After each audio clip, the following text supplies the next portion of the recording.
From Mordor to Hogwarts to Gotham, the nerds have come together to create a show for nerds by nerds.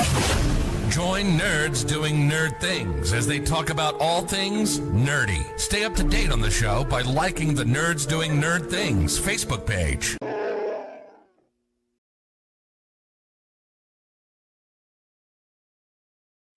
Hey there, the name's Nukem, Duke Nukem, and you're watching the Nerds Doing Nerd Things podcast. For some unknown reason, enjoy.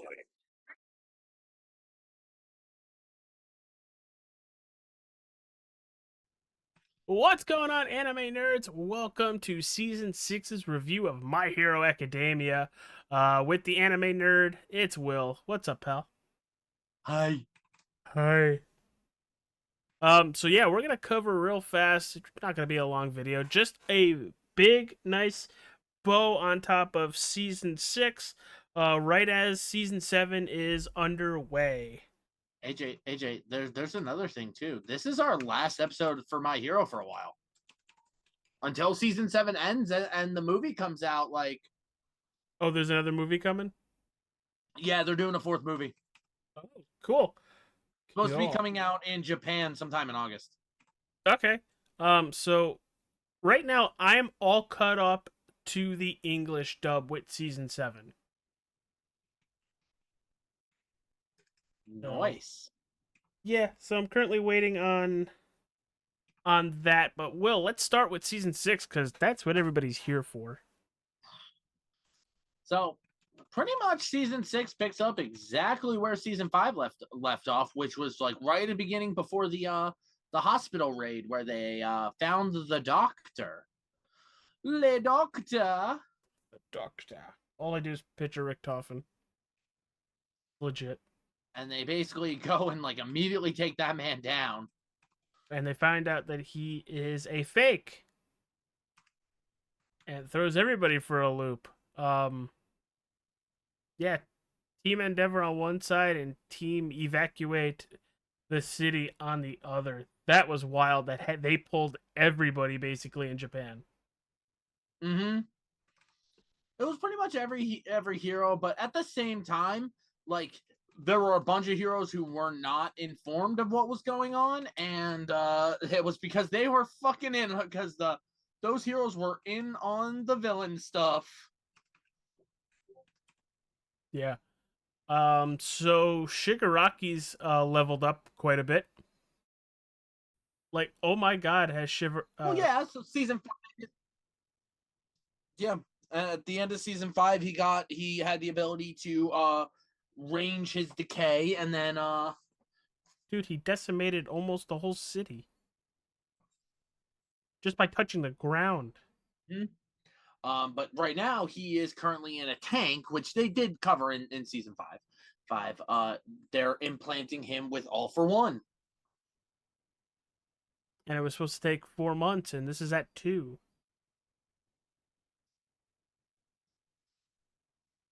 So with all that stuff, the town is gone. Big fight is about to ensue. You have Shigaraki with Dabi. I don't think Toga's back at that point. No, Toga's in this fight. Toga twice. All of them are in this fight. Oh, I was jumping further. Okay, never mind. I was talking about the one with Endeavor out in the where we find out with Dabi's. Different spots of the fight, but they're all there. Oh yeah. This isn't separate fights. This is one giant fucking war happening. Like, this is all shit hitting the fan. So threw me off guard, Will.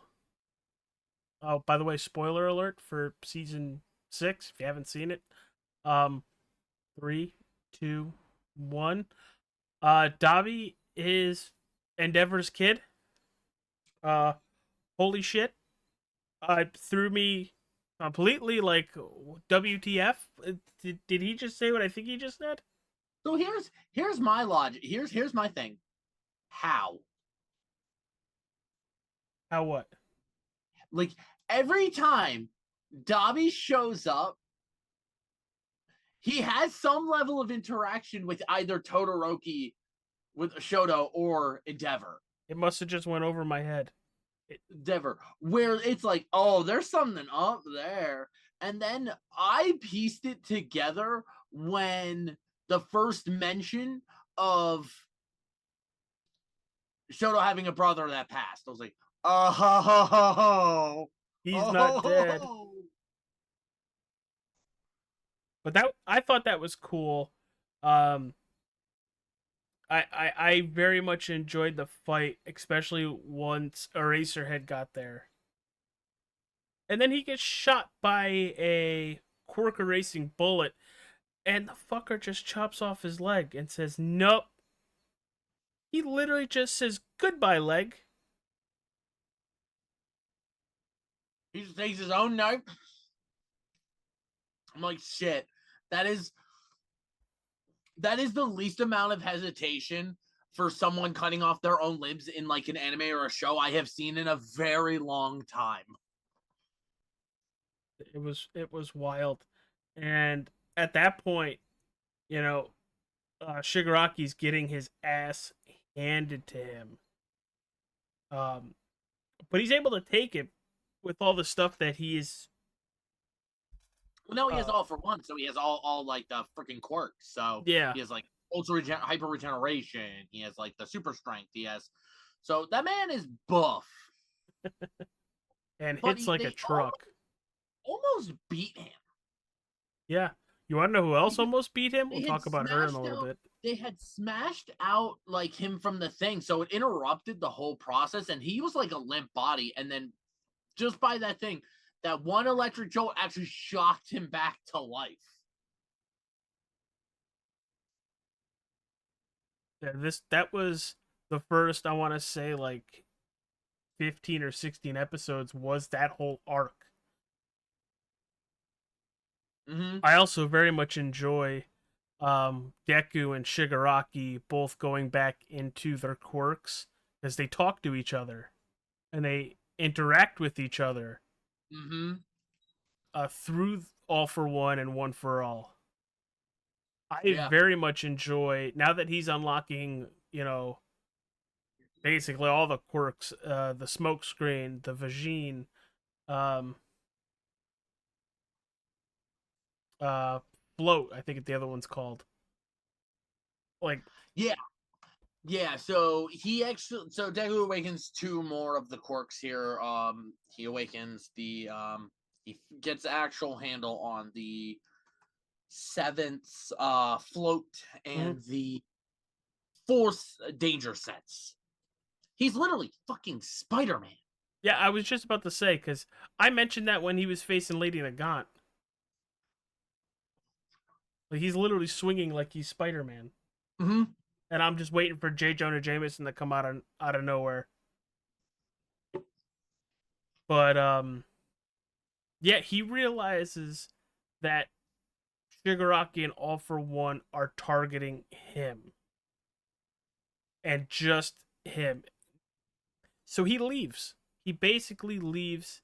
He baits Shigaraki away, and so that they can do the investigation while Endeavor and multiple people hear it.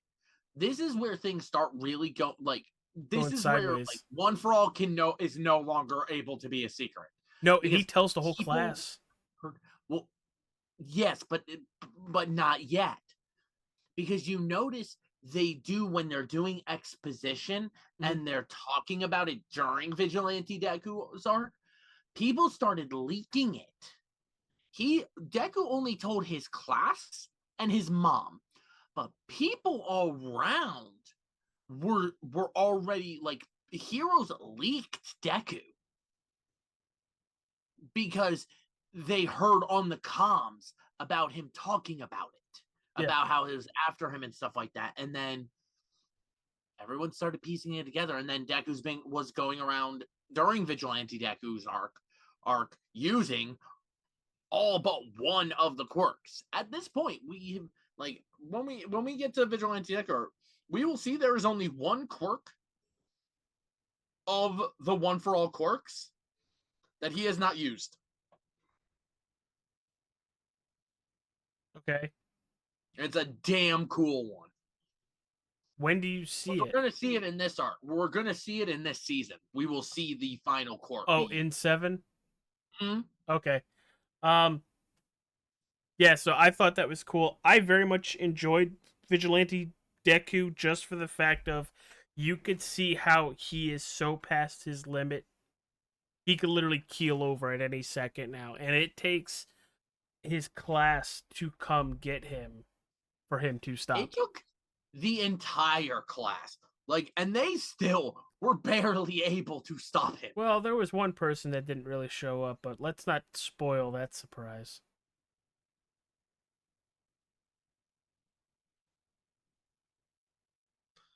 Sir,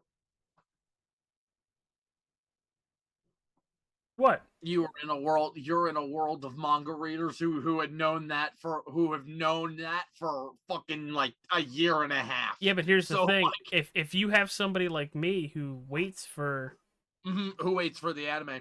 But so many people with My Hero just started reading the manga after like watching a season or so. Like they would watch up the thing and then like we've known that, which we'll talk when we talk about season 7. We've known that for about a year and a half now. and to my knowledge, it plays almost exactly like it does in the manga. The manga for My Hero and the anime for My Hero are literally like one for one. Okay. They've like really never variated. There's been like a fill in the anime. There's been a filler episode here or there, and they like put a little bit of extra fluff in the fights because like the frames only show like certain things where the anime like fleshes out the actual fight, but otherwise like My Hero is one of those animes that are so honorable to the like so one for one to the manga that it's not funny. So back to season 6, Deku goes back to UA, and UA is basically this living fortress to the point where nobody wants him in there because they know that's who uh All for One wants. His exploits spread so much that and the rumors spread so much that it basically everyone kind of figured it out. I very much love how the whole class, we got this, and everybody just goes to bat for Deku, especially Uraka. Oh my god. I thought she was going to say, I love you. It actually is just Uraraka. None of the rest of the class really speak to like the people. It's just Uraraka. Oh, yeah, because Genus does, Mike does. They're like trying to calm everyone down, but really the class doesn't really say anything until Uraraka goes on top of the building and does the whole speech. Yeah. But just to have him, because even there you see he is shot, and holy cow is he shot. And then just for him to see that he's got his class, he's got other pro heroes, and now okay, just because of Uraraka, I can stay here. He literally just keels over and starts crying. Well, it's because this is where we really see Deku's character flaw shine. Like throughout the series, like we see it, but like it doesn't really affect anything. Mm-hmm. Now we see it and it was affecting things. It was actually negatively impacting things. His character flaw. And his character flaw is he thinks he needs to be All Might. Basically. Like to the exacts. Like he has to do everything by himself. He has to like carry the whole shoulder. It's only his fight. He can't have any help. Which was what All Might did. That is Deku's huge character flaw. Is his admiration for All Might blocks him from being who he needs to be.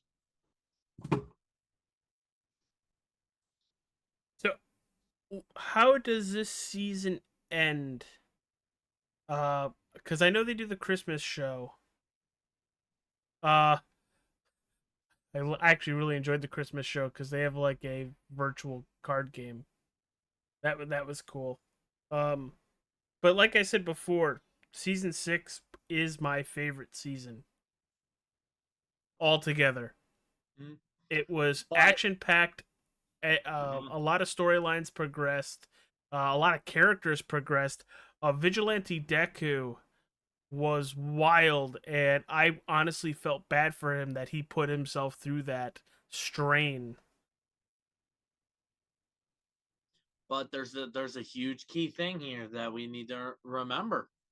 Vigilante Deku's arc starts the final act. We're in the end game. Okay, Tony Stark. Though that's really what it is. We're in the end game of My Hero Academia. Like like I'll tell you, if you're watching this and you've read the manga, you know even more so. We're there. Mm-hmm. We're there. It's done. We got a little bit more of epilogue, and then we're out. Then what's I the think. last? Then what's the last movie gonna be? So the last movie for with the trailers shows like someone. It's like the main villain is called Dark Might. It's like this dude who's like who's a villain, but he's making himself. He looks like All Might's buff form, Okay, when is this supposed to but take he's like place? made him. He's like transformed himself into it. So he's basically like he's being an evil All Might, When but is it this? is an All Might. Yeah, when is this movie supposed to take place? Where in the timeline? So Deku is in his final outfit. He's in his final hero suit. So basically he's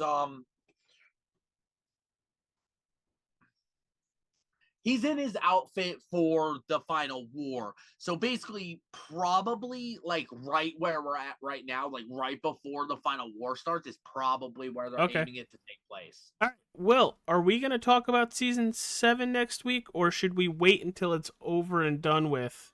Well, And why would we talk about a show that's only like 8 episodes in out of 25? okay, so that brings me to my next point. Plus, Where are we going to next then? While we wait for this to finish, ooh, that's interesting. because So we could we do a could bunch of like we could do like shows that are just like one-offs that only have like one season and stuff like that. or 2 seasons of a certain classroom and So I'm in between three. I'm in between like talking about Assassination Classroom, which we could just do all in one episode, really. We could do. I was thinking like Solo Leveling, or there's actually like this little hidden gem that I really like. That you may like. Called Ari Fruetta. It's from Commonplace to World's Strongest.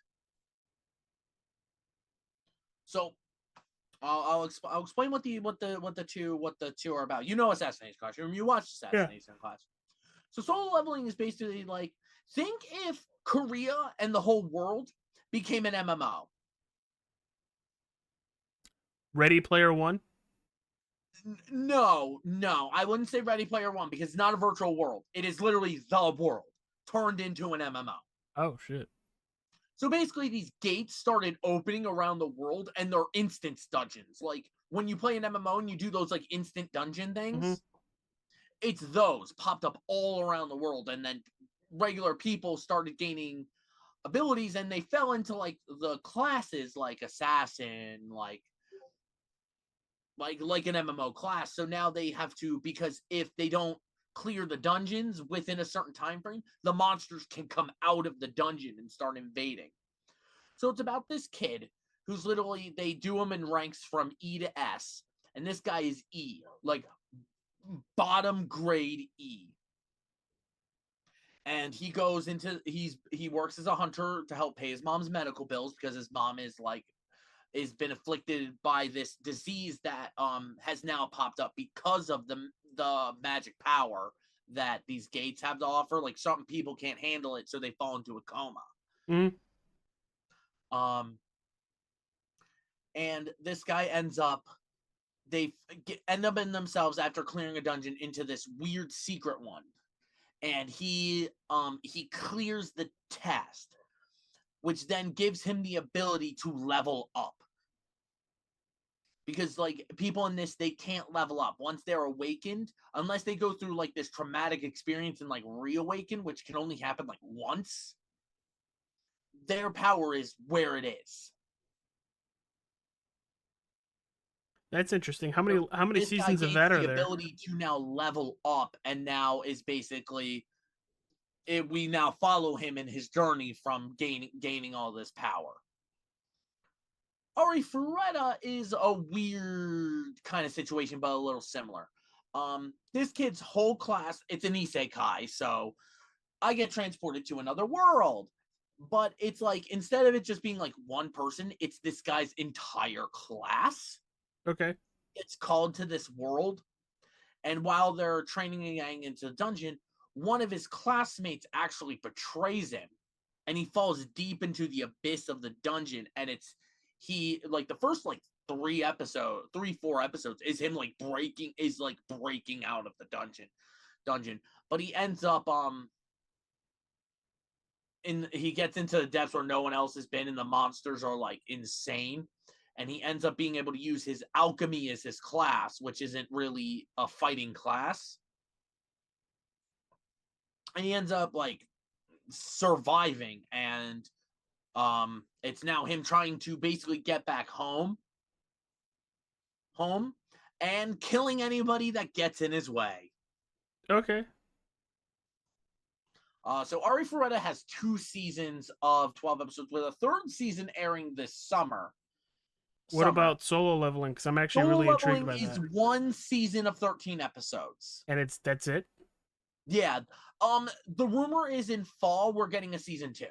Because Solo Leveling as a manhwa is complete. Like, it was done on, like, if you know that webcomic app Webtoon? Yeah. Solo Leveling was published on one of those. Okay. And Solo Leveling finished. Now it's just being like the books I've been getting. It's just now we're getting an American publication of it. All right. Because Solo Leveling is that popular. Because it's been this thing with manhwas getting animes lately. It started with The God of High School. Then we got Tower of God. There's been some others too, but like these were been the major ones. And now we got Solo Leveling. The rumor is there's speculation that Unordinary might be getting animated. I've never heard of it, but if it does, I'm probably gonna watch it. Yeah, but we'll figure it out. We cleared My Hero for the time being, so now the world is our oyster. Oh, that's scary. Yeah, we'll do 1,000 episodes of One Piece. No. All right, wait till everybody. they do One Piece Kai. Thanks for tuning in. This has been Anime Corner. Yeah, so check our Facebooks and our other socials. We'll let you know which one we're gonna end up doing. It's probably Solo Leveling, because that sounds dope as hell.